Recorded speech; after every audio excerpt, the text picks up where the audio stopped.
नमस्कार, आप देख रहे हैं इंडिया लाइव टीवी न्यूज। इस वक्त की बड़ी खबर कानपुर से। आरटीआई स्पेशलिस्ट रफत महमूद को जान से मारने की मिली धमकी। भ्रष्टाचार के खिलाफ जंग छेड़ रखी है, पीड़ितों का सहारा बनते हैं रफत महमूद। आरटीआई के माध्यम से बड़े बड़े भ्रष्टाचार का उजागर करवा देते हैं। आरटीओ विभाग के कई भ्रष्टाचारी प्रश्न पूछ डाले। भ्रष्टाचार संबंधित प्रश्न पर इंडिया लाइव टीवी ने आरटीओ से संपर्क किया, लेकिन फोन नहीं उठाया।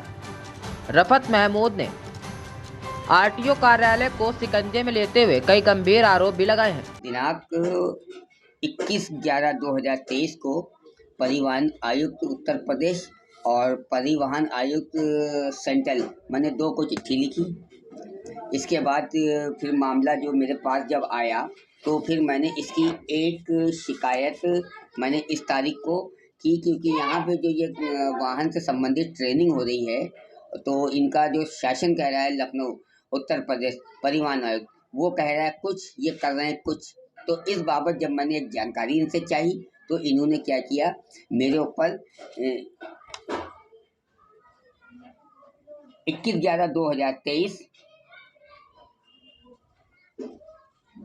को मैं गया था जन सूचना के लिए परिवहन आरटीओ कानपुर नगर सर्वोदय नगर। तो इन्होंने मुझको वहाँ के आरआई अजीत सिंह ने मुझे बुलाया और बुला के गंदी गंदी भद्दी भद्दी गाली दी और कहने के तुम्हें उठवा लेंगे और तुम्हें जान से मार देंगे, नहीं तो ये जन सूचना वापस ले लो। इस संबंध में मैंने पुलिस आयुक्त महोदय कानपुर नगर को एक शिकायत की, जो कि शिकायत उन्होंने एसीपी नजीराबाद को दी। तो नजीराबाद के माध्यम से जब वहाँ मैं पहुँचा तो उसके बाद से उन्होंने रेव मोती चौकी इंचार्ज महोदय को दी। चौकी इंचार्ज महोदय से जब मैं स्वयं मिला समस्त दस्तावेजों के साथ, तो उन्होंने मुझे ऐसा लगा उनकी बातचीत से कि वो टाला मटोली कर रहे हैं, कह रहे हैं ये विभागीय मामला है। तो मैंने उनसे बड़ी नम्रतापूर्वक ये कहा और कि सर ये तो आरटीआई या जनसूचना विभागीय मामला तो वो होता है जो कर्मचारी से कर्मचारी, लेकिन जनसूचना जब सामने आती है तो वो सामूहिक हो जाती है, और जब सामूहिक हो जाती है तो वो विभागीय थोड़ी रहा, वो तो सार्वजनिक हो गई, प्रकाश में आ गई।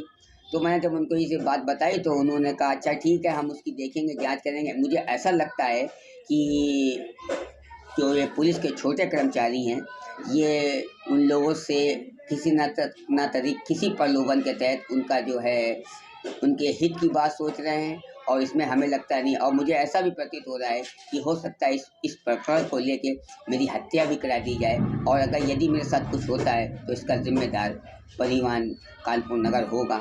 मैं आपको ये बता दे रहा हूँ इस प्रेस कॉन्फ्रेंस के माध्यम से। ये बताइए कि आपने कहा गाली गलौज जान से मारने की धमकी, क्या प्रमाण आया आपको? गाली गलौज जान से मारने की धमकी का प्रमाण तो मेरे पास तो ये है, आप जब इसमें बेस लेके चलेंगे, हमारे दस्तावेजों का अवलोकन करेंगे तो आपको बिल्कुल शीशे की तरह, ट्रांसपेरेंसी की तरह मिल जाएगा कि कोई आदमी परिवहन आयुक्त महोदय कह रहे हैं यहाँ पे परीक्षा नहीं हो रही है, लेकिन ये परीक्षा करा रहे हैं। एक ऐसे इसी तरह से कई चीज़ें हैं। ये एक दिन में वर्किंग टाइम में पंक्ति में 20 टेस्ट लेते हैं, लेकिन पास करते हैं कहीं पे 60, कहीं पे 70, इसका भी हो रहा है।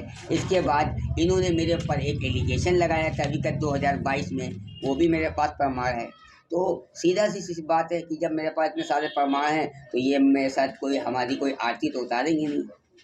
अगला कदम क्या होगा? अगला कदम ये होगा कि मैं इसको सब अभी मैं फिर 1-2 रोज में कमिश्नर महोदय को अपनी बात पुनः मैं बड़ी नम्रता से रखूँगा, और यदि अगर ये नहीं होता है तो फिर मैं कोर्ट की शरण में जाऊँगा। इसके बाद अंतिम तो वही पड़ाव है मेरा। जय हिंद, जय भारत।